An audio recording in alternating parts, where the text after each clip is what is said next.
Good morning dear students. मैं doctor Sunita Kumari राजकीय महाविद्यालय सांबरलेक में भौतिकी विभाग में सहायक आचार्य पद पर कार्यरत हूँ और मैं इस यूट्यूब चैनल के माध्यम से बीएससी पार्ट थर्ड ईयर की फ़िज़िक्स की क्लासेस पढ़ाऊँगी। थर्ड ईयर फिज़िक्स की क्लास स्टार्ट करने से पहले मैं इसके एग्जामिनेशन स्कीम पर थोड़ा प्रकाश डालना चाहूँगी कि एग्ज़ाम में क्या पैटर्न रहता है। जैसे कि आप लोगों को पता भी है कि फिज़िक्स में थ्योरी और प्रैक्टिकल दो पार्ट होते हैं। थ्योरी में अलग पेपर और प्रैक्टिकल में अलग पेपर होता है। थ्योरी में पासिंग मार्क्स अलग चाहिए और प्रैक्टिकल के लिए अलग पास होना पड़ता है। थ्योरी की बात करें तो थ्योरी में 3 पेपर हैं। फिजिक्स सब्जेक्ट में 3 पेपर हैं थर्ड ईयर में। पहला जो पेपर है वो है quantum mechanics and spectroscopy, quantum यांत्रिकी और स्पेक्ट्रोस्कोपी। दूसरा है न्यूक्लियर एंड पार्टिकल फिजिक्स, नाभिकीय और कण भौतिकी। तीसरा है सॉलिड स्टेट फिजिक्स, ठोस अवस्था भौतिकी। ये 3 पेपर हैं थर्ड ईयर में। अब इन 3 पेपर में पहले पेपर में 4 यूनिट हैं, सेकंड पेपर में भी 4 यूनिट, थर्ड पेपर में भी 4 यूनिट, यानी हर एक पेपर में 4 यूनिट सिलेबस में डाली गई है। और इसके एग्जामिनेशन पैटर्न की बात करें कि जो एग्ज़ाम में जो क्वेश्चन पेपर आता है उस क्वेश्चन पेपर में जैसे फर्स्ट पेपर है क्वांटम मैकेनिक्स एंड स्पेक्ट्रोस्कोपी, इसका एग्ज़ाम पेपर की बात करें तो इसमें 5 क्वेश्चन पूछे जाते हैं। 5 क्वेश्चन पूछे जाते हैं तो 4 क्वेश्चन तो चारों यूनिट से एक एक, जो कि डिस्क्रिप्टिव टाइप क्वेश्चन हो गया। और 5वां जो क्वेश्चन है वो चारों यूनिट से मिल कर के बनता है, जो कि शॉर्ट आंसर टाइप क्वेश्चन होता है। और इसमें जो 4 यूनिट में से एक एक क्वेश्चन पूछा जाता है उसमें एक और बी भाग दो क्वेश्चन पूछे जाएंगे। एक क्वेश्चन में कोई ऑप्शन नहीं होता, एक क्वेश्चन का जो बी पार्ट है उसमें क्वेश्चन ऑप्शन दिया जाता है। इस तरह से एग्ज़ाम में जो ये पैटर्न है 4 और एक 5 क्वेश्चन का है। अब यदि मार्क्स की स्कीम देखें कि कितने मार्क्स का पेपर होता है, किस तरह से मार्क्स डिस्ट्रीब्यूट होते हैं, तो पेपर फर्स्ट जो है वो मैक्सिमम मार्क्स जो हैं अधिकतम अंक 33 है और इसके 3 घंटे इसकी अवधि है पेपर की। और सेकंड पेपर है उसकी भी 3 घंटे की अवधि है और अधिकतम मार्क्स 33 है। और यदि मिनिमम जो पास होने के लिए मार्क्स चाहिए वो 12 है। थर्ड पेपर में भी 3 आवर्स की ड्यूरेशन है, 3 घंटे की अवधि का पेपर है और अधिकतम अंक जो है वो 34 नंबर है और जो मिनिमम पास होने के लिए जो मार्क्स चाहिए वो 12। इस तरह से 33 और 34 नंबर के ये 3 पेपर होते हैं। ये थ्योरी का हो गया।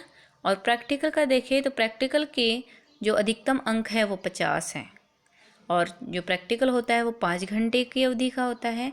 और इसमें पास होने के लिए जो मिनिमम मार्क्स चाहिए वो अलग से 18 मार्क्स चाहिए। इस तरह से टोटल ये 33, 34 एंड 50, 150 मार्क्स का ये टोटल फिजिक्स का पेपर हो गया थर्ड ईयर का। और इस फिजिक्स के पेपर में अब प्रैक्टिकल में अलग पास और थ्योरी में अलग अलग पेपर में पास होना पड़ता है। अब हम जो पहली पेपर स्टार्ट करेंगे, सबसे पहले हम पढ़ाएंगे क्वांटम मैकेनिक्स एंड स्पेक्ट्रोस्कोपी। मैं फर्स्ट पेपर लूँगी, पहले फर्स्ट पेपर कंप्लीट करके फिर सेकंड पे आएंगे, फिर थर्ड पे आएंगे। फर्स्ट पेपर पे है quantum mechanics and spectroscopy. Quantum mechanics और स्पेक्ट्रोस्कोपी स्टार्ट करने से पहले हम एक बार इसके सिलेबस पर नज़र डाल लेते हैं। तो सिलेबस जो है 4 यूनिट कंटेन करता है। इसमें फर्स्ट यूनिट है evolution of quantum physics. Evolution of quantum physics में ये जो टॉपिक्स दिए हुए हैं इन टॉपिक्स को बारी बारी से हम स्टडी करेंगे। जैसे कि पहले तो है हमारे पास में difficulties of classical mechanics to explain black body emission spectrum, दूसरा अनसर्टेनिटी प्रिंसिपल से स्टार्ट है, तीसरा ऑपरेटर्स का है। ये हर टॉपिक को हम बारी बारी से लेंगे और ऐसे स्टडी करेंगे। फिर आता है सेकंड यूनिट में ये टॉपिक्स दिए हुए हैं, थर्ड यूनिट में भी टॉपिक्स डिस्ट्रीब्यूट किए गए हैं। फोर्थ यूनिट जो है वो hydrogen atom and atomic and molecular spectroscopy का है। क्वांटम के 3 यूनिट है, फर्स्ट सेकंड थर्ड, और जो थर्ड यूनिट है वो फोर्थ यूनिट जो है वो स्पेक्ट्रोस्कोपी का है। ये फोर्थ यूनिट यहाँ तक एब्जॉर्प्शन एंड एमिशन स्पेक्ट्रोस्कोपी यहाँ पर कंप्लीट हो गया। इस तरह से हम स्टार्ट जो करेंगे वो फर्स्ट यूनिट के फर्स्ट टॉपिक से स्टार्ट करते हैं। ब्लैक बॉडी एमिशन स्पेक्ट्रम से हम स्टार्ट करते हैं। ब्लैक बॉडी जो है वो सबसे पहले हम ये देखते हैं कि क्वांटम मैकेनिक्स का जो हिस्टोरिकल डेवलपमेंट हुआ, ऐतिहासिक विकास जो हुआ वो किस तरह से हुआ है। तो इसको पढ़ने से पहले हम एक ब्लैक बॉडी कृष्णिका क्या होती है उस पर हम चर्चा करते हैं। कि कृष्णिका एक ऐसी वस्तु है जो अपने पृष्ठ पर आपतित सभी तरंगदैर्घ्य के विकिरणों को पूर्णतया अवशोषित कर लेती है। इसको हम आदर्श कृष्णिका कहते हैं। और पूर्णतः अवशोषित करने का मतलब कि यदि इस वस्तु पर कोई लैम्ब्डा तरंगदैर्घ्य के विकिरण डाली जाए तो वो उसको पूर्णतः अब्जॉर्ब कर लेगी, या फिर यहाँ से जो उत्सर्जन होगा वो भी पूर्णतः ही उत्सर्जन होता है। तो सभी तरंगदैर्घ्य के लिए कोई से भी विकिरण डालो, सभी तरंगदैर्घ्य के लिए कृष्णिका के अवशोषण गुणांक का मान इकाई होता है। जैसे कि यहाँ पर फिगर में दिया हुआ है कि कोई एक हमने कैविटी के रूप में हमने एक गोल सतह ले ली, गोल सतह लेकर के इसके गोल सर्कल ले लिया। इस गोल सर्कल पर इस सर्कल की जो अंदर वाली सतह है उसको काला कर दिया, और इस सतह को काला करने के बाद में इसको हमने एक टेम्परेचर पर गर्म किया, टी टेम्परेचर पर इस वस्तु को रखा। इस वस्तु को रखते ही ये जो वस्तु है ये वस्तु कहलाती है ब्लैक बॉडी कैविटी, कृष्णिका वस्तु है जिस एक गोलाकार आकृति की वस्तु है जिसके अंदर का भाग काला कर दिया गया है, और इसको एक ताप पर रखते ही इसके जो परमाणु हैं वो वाइब्रेट करने लग जाते हैं। तो ये कहलाती है ब्लैक बॉडी कैविटी, कृष्णिका वस्तु एक ऐसी वस्तु है जिस पर आपतित सभी तरंगदैर्घ्य के विकिरणों को ये पूर्णतः अवशोषित कर लेती है, कृष्णिका वस्तु कहलाती है। अब हम एक विद्युत चुम्बकीय विकिरण का नाम सुना होगा। अब विद्युत चुम्बकीय विकिरण होती क्या है? विद्युत चुम्बकीय विकिरण में क्या है? विद्युत भी है और चुंबकीय, विद्युत क्षेत्र भी है और चुंबकीय क्षेत्र भी है। इसलिए जब कोई आवेशित कण आवृत्ति रूप से यानी पीरियोडिकली दोलन करता है तब परस्पर लंबवत विद्युत तथा चुंबकीय क्षेत्र युक्त विद्युत चुंबकीय तरंगें उत्पन्न होती हैं।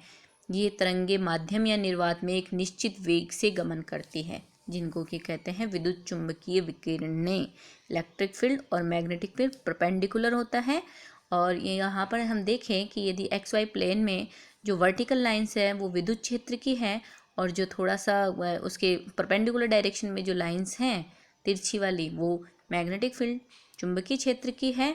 और इन दोनों क्षेत्रों के लंबवत दिशा में जो है वो विद्युत चुंबकीय तरंग गमन कर रही है। डायरेक्शन ऑफ वेव प्रोपोगेशन जो है वो इसके लंबवत दिशा में है। और इस विद्युत चुंबकीय तरंग का जिस वेग से ये गति करती है उस वेग को हम डिनोट करते हैं c बराबर 1/√μ एप्सिलॉन, या हम निर्वात में कहें, निर्वात में है c बराबर 1/√μ0 एप्सिलॉन। μ0 और एप्सिलॉन जो है वो निर्वात की μ0 परमिबिलिटी है, एप्सिलॉन परमिटिविटी है। विद्युतशीलता है एप्सिलॉन और μ0 है चुंबकीय पारगम्यता। ये निर्वात की है। यदि ये विद्युत चुंबकीय तरंग किसी माध्यम में गमन कर रही है तो यहाँ पर म्यू नोट की जगह म्यू, एप्सिलॉन नोट की जगह एप्सिलॉन, यानी वो उस माध्यम की विद्युतशीलता और चुंबकीय पारगम्यता कहलाएगी। अब ये विद्युत चुंबकीय का वेग हो गया। विद्युत चुंबकीय तरंग क्या होती है? इसमें विद्युत और चुंबकीय क्षेत्र परस्पर लंबवत गमन करते हैं। अब हम बात करते हैं कृष्णिका विकिरण। कृष्णिका विकिरण क्या होती है?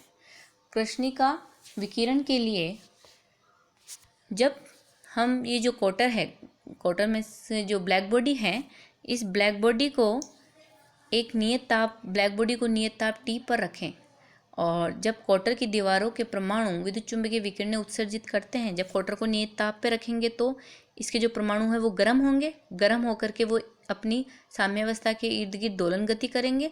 दोलन गति करते ही विद्युत चुंबकीय विकिरणें उत्सर्जित करते हैं और ये विद्युत चुंबकीय जो विकिरण उत्सर्जित हुई है वो कोटर की जो ये दीवारें हैं, यहाँ से जैसे इस कोटर के अंदर कोई विकिरण उत्सर्जित हुई और ये उत्सर्जित विकिरणें गमन करती हुई वेग से चलती हुई इस कोटर की दीवार से टकरा करके वापस या तो इसमें अवशोषित हो गई या दीवार से टकरा कर परावर्तित हो गई।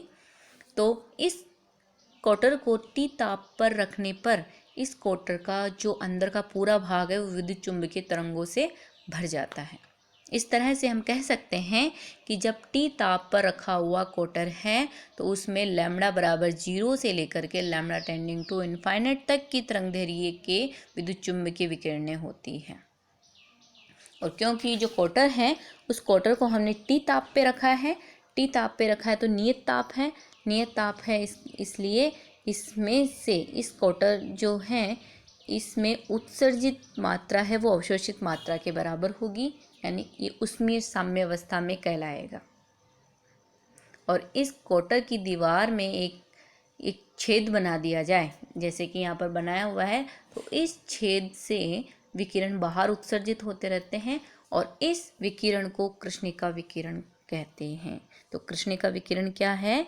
कृष्णिका विकिरण कृष्णिका वस्तु के छेद में से बाहर निकलने वाली विद्युत चुंबकीय विकिरण ही कृष्णिका विकिरण कहलाती है। और यदि कृष्णिका विकिरण जो है वो ई लैम्डा को यदि हम T ताप पर रखें, कृष्णिका की एक वर्णी उत्सर्जन क्षमता को ई लैम्डा से प्रदर्शित करें तो भिन्न भिन्न तापों, एक ताप पर T केल्विन ताप पर उत्सर्जन जो क्षमता है यदि ई लैम्डा है तो भिन्न भिन्न तापों पर T1 kelvin, T2 kelvin, T3 kelvin और भी डिफरेंट टेम्परेचर्स पे ई लैम्डा और लैम्डा के बीच जो ग्राफ आता है उस ग्राफ को स्पेक्ट्रमी ऊर्जा वितरण कहते हैं। स्पेक्ट्रल एनर्जी डिस्ट्रीब्यूशन ग्राफ कहलाता है, यानी ई लैम्डा और लैम्डा के बीच खींचा गया ग्राफ स्पेक्ट्रमी ऊर्जा वितरण ग्राफ कहलाता है। और ई लैम्डा क्या है? ई लैम्डा है T केल्विन ताप पर रखी कृष्णिका की एक वर्णी उत्सर्जन क्षमता। अब हम इसमें जो स्पेक्ट्रल एनर्जी डिस्ट्रीब्यूशन जो ग्राफ है वो कैसे होता है और उसकी किस तरह से स्टडी की है वो हम पढ़ेंगे नेक्स्ट क्लास में। थैंक यू आज के लिए।